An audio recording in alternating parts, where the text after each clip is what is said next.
Hello everyone. Well, made a couple of modifications to the sluice, the Hydrocyclone Turbo-Sluice, I'm calling it now. I've added this new Hydrocyclone on top of a bucket to act as a hopefully a sediment catcher prior to the water stream continuing down through the system, and hoping that that'll improve the performance. I've got the large hydrocyclone there and this little one right at the end, and they've been working pretty well together, but this is just a process of trying to improve the system further from the original design, and I'm sure that there'll be plenty more additions as I go along. So I'm feeding the water in now, and I'm getting a bit concerned about this leak because I'm not sure that this is going to hold right here. I don't know that it's going to take the pressure, but we'll persevere. We'll see what happens. Not looking good. I just don't know if it can hold the pressure. Everything else looking all right. And plan is today, I've just got some pay dirt to run through the sluice to work on improving these performance issues, and we'll see how this sediment catcher at the front of the unit works. Get the water going, and we'll see how things develop. So just got the system pretty much full of water now, and we'll fire it up. And I've got a problem, as I was kind of anticipating negatively that this bucket wouldn't hold the pressure. It's not holding the pressure, which is unfortunate. Yeah, not good. It's immediately let go, which is unfortunate. I'll have to think about this and think of a workaround, how I can build this into the system with this bucket, which is obviously not capable of holding the pressure. What I've done here is I've put the bucket up on top of the table. I'm running the sediment catcher bucket off the bottom of the large hydrocyclone to try and improve the recovery. It's a bit of a stopgap measure. I'm going to rethink how I'm doing this, but for the moment I'm going to stick with this reflow setup and see how this performs. I mean, it's good to try different things because obviously it's not going to be perfect from the number one go, and ultimately I'm trying to improve the system as I go along. I've got this pay dirt here. This is Miner's Den pay dirt from Australia. It's supposed to be from the Golden Triangle. Gourmet pay dirt, Digger Dave's. We'll feed this through, and we'll see how it goes. It's not looking like bad dirt. Looks pretty good, but I haven't seen any gold in it yet. They also put this little bronze coin in there, and it's got a redeemable message on there. I'll have to check that one out later and see what that's all about. Little bronze token with a number on the back. Hopefully I can turn it into gold. Righto, so we'll start feeding this pay dirt through, and from my experience so far with this system, everything's getting caught in the top couple of riffles of the dream mat. I'm not loading the system up here, obviously. This is a good example of how it would work in the real world, because our plan is to use this little sluice as a cleanup sluice to cut down on the panning. Post-process from a large sluice or dry blowing setup, concentrates, However, ultimately, what I'm trying to do is proof of concept these hydrocyclones in a sluice situation, so that we can use this system for dryland type alluvial mining. And obviously, you know, it's all scalable, so we'll be able to scale this system up to a much bigger setup. And like, this is 1 inch system, and I would foresee it scaling up to at least a 4 inch system. And obviously where we work, there's a very limited access to water, so if you can conserve the water, all the better. So the recirculating system's working really well. The water coming out of the sediment tank is still clear, and the water coming through the sluice is still nice and clear.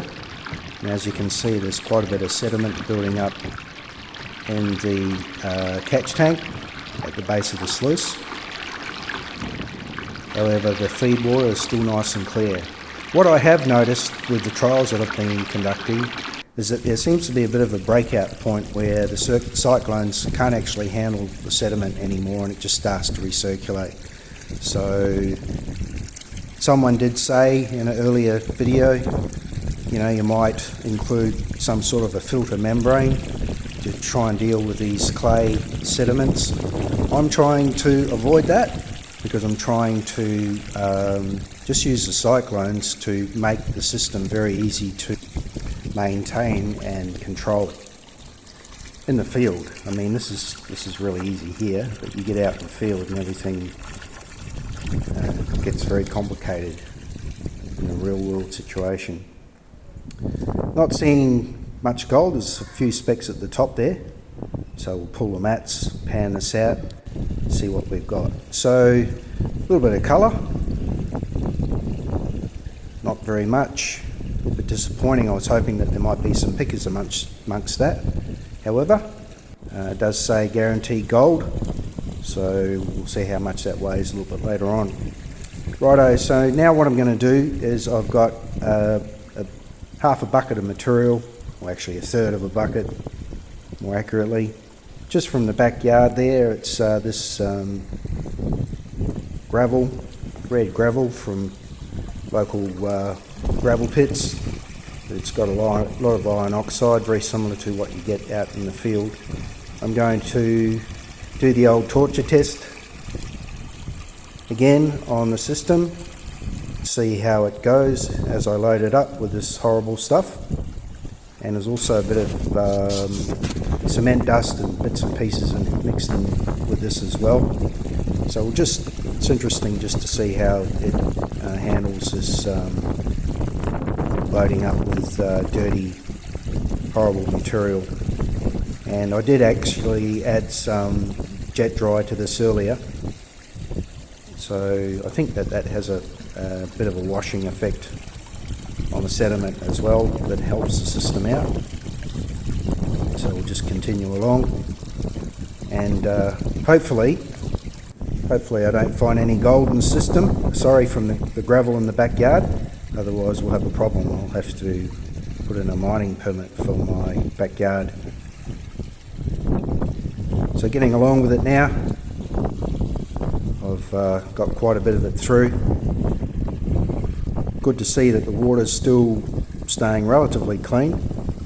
However, it's starting to cloud up, and I think I mentioned before, it does seem to be like a breakout point where the cyclones don't handle the sediment and it just starts to flow through the system. My captive system, probably not fantastic. You can see that there's a big difference in the water going into this hydrocyclone with the bucket underneath and what's coming out. It's a lot clearer. However, you'll notice a little bit further along that it does start to become a bit of a problem. I guess a lot of the water's recirculating back, the dirty water's recirculating back through, or all of it actually. So you can see there it's quite a bit clearer than the feed water. So that's performing pretty well. This is the water coming from the bottom of the big hydrocyclone, and you can see the pieces of sediment shooting down through there. So it's working pretty well. Pretty happy with that. And obviously we've got the little one at the end, and this one's performing pretty well as well. I'll just show you now how much sediment this is pulling out. Hopefully, if I can show you that, there it goes. So you can see how much sediment that's actually pulling out of the system. So it's working really well.